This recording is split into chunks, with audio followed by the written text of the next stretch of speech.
The difficulty with pivot irrigators is incorporating an effluent system in your dairy. When we put the pivot irrigators in, the muck would end up ultimately blocking the sprinkler. So we needed a solution to filter the muck before it made it through the pump and into the pivot filter.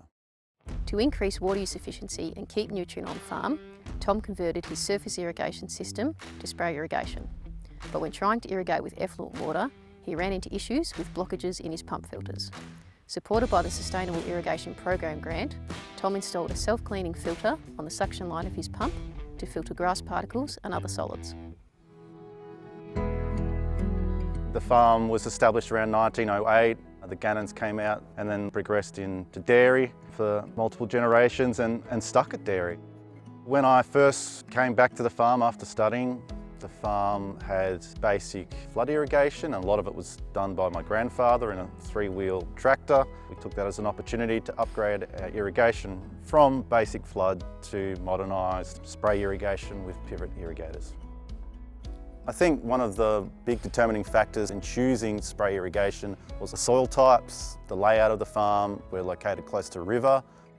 We're on red soil. In some cases it seems like there's no clay bottom, so it's endless the amount of water that you can pour over these paddocks to try and get water down a bay or water over a paddock. With spray irrigation you're able to irrigate that root zone or just below it to top up the plants and not waste water. Since we're only putting small amounts on with the spray irrigation, that also gives us peace of mind that it's not running off the paddocks, it's not getting into our drainage system, and it's not getting into the waterways. During milking, the cows are standing here. Effluent would be dropped on the concrete.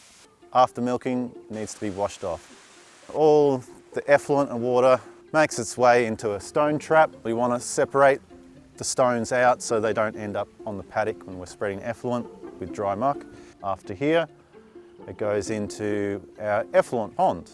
Then we can siphon in the water that's on top into a reuse dam. Then we're pumping through all our pivot irrigation system to put the effluent water onto the paddocks. But yeah, the sticking point was the filtration. It would actually block up a lot. So I think all pivot irrigators have a filter, but the filter is after the pump.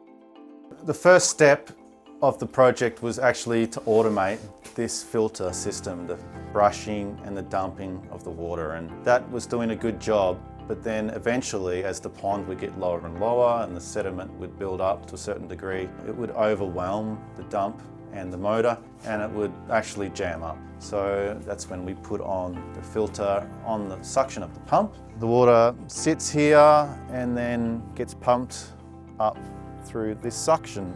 The suction filter itself spins around, has water jets that cleans it, so it's self-cleaning. So there's filtration as it comes out of the dam and into the pump shed. And in doing that, we realised that this second measure wasn't being used much at all. We have 3 pivots, or 3 irrigators on this farm, so the effluent water can go to any 3 of those pivots, and just using my phone I can press play, turn those irrigators on or off. We've had 6 months where we've used this so far. Haven't had to manually clean the pivot filter, haven't had to pull it apart, and we haven't had to clean out any of the sprinkler heads on the pivot. If money wasn't an object, would I do something different with this project?